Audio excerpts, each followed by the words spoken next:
এবং ইরানের যে মিসাইল তৈরি করেছে তারা, যে সমস্ত ধরনের missile, long range, short range, medium range missile, এই মিসাইলগুলো কিন্তু নিউক্লিয়ার ওয়েপন বহন করার সক্ষমতা রাখে। তবে এই মিসাইলগুলো এখন নিউক্লিয়ার আছে কি নাই, বা ট্যাকটিক্যাল নিউক্লিয়ার ওয়েপন ইউজ করছে কি করছে না, এটা ডাউটফুল রয়ে গেছে। ইরানের কতখানি সক্ষমতা আছে এটাও ডাউটফুল রয়ে গেছে। তবে ইরান খুব পাওয়ারফুল কান্ট্রি হিসাবে মিডল ইস্টে পরিচিত ছিল। ইভেন আমার হিসাব মতে দেওয়ার মিসাইল টেকনোলজিতে দেওয়ার much ahead and powerful than Israel. ইসরায়েলের আপনারা জানেন যে আমেরিকান সাহায্য ছাড়া ইসরায়েলের পক্ষে এই ধরনের ইরানিয়ান মিসাইল সিস্টেমকে প্রতিহত করা খুব ডিফিকাল্ট হতো। আপনাদের এর আগেও আমরা বোধহয় গত বছরের জুন কি জুলাই মাসে গত বছরে হয়েছিল।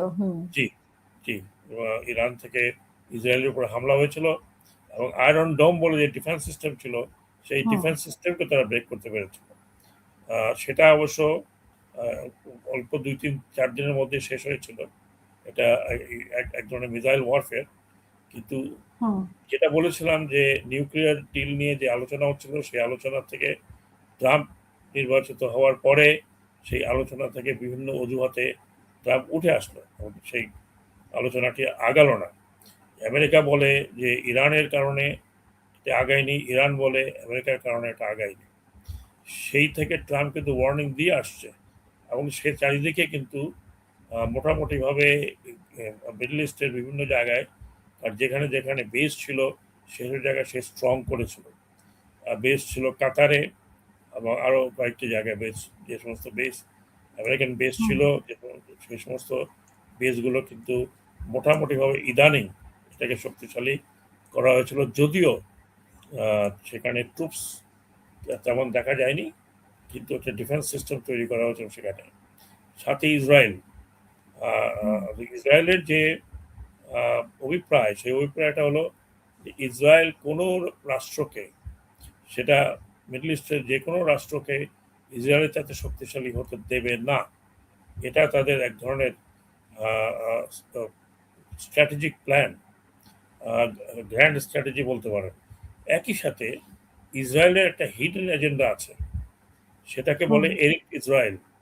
তার মানে এরিক ইসরায়েল মানে ইসরায়েল আরো বড় হতে হবে, এবং তাদের দাবি ইউফ্রেটাস থেকে নাইল পর্যন্ত একসময় বিবলিক্যাল ইসরায়েল ছিল। সেই বিবলিক্যাল ইসরায়েলের স্বপ্ন কিন্তু ইসরায়েলের এখনো রয়ে গেছে। আমরা এক ধরনের দেখলাম গাজা স্ট্রিপ, বলতে গেলে ইসরায়েল সেটাকে নিয়ে নেওয়ার মতো অবস্থাতে আছে। জর্ডানকে নিউট্রালাইজ করেছে, সিরিয়াতে আপনার সিভিল ওয়ার চলছে, ইরাকে সিভিল ওয়ার চলছে। তাহলে ইউফ্রেটিস পর্যন্ত ইসরায়েলের একটা আপনার নীল নকশা আছে, এবং শুধু নীল নকশা নয়, একটা মোসাদের একটা নকশা তৈরি হয়েছে আলটিমেটলি ইসরায়েল কত বড় হবে, এবং এর পিছনে তার পিছনে মদতদাতার শক্তি হলো বর্তমানে আমেরিকা এবং কিছু কিছু ইউরোপিয়ান কান্ট্রি।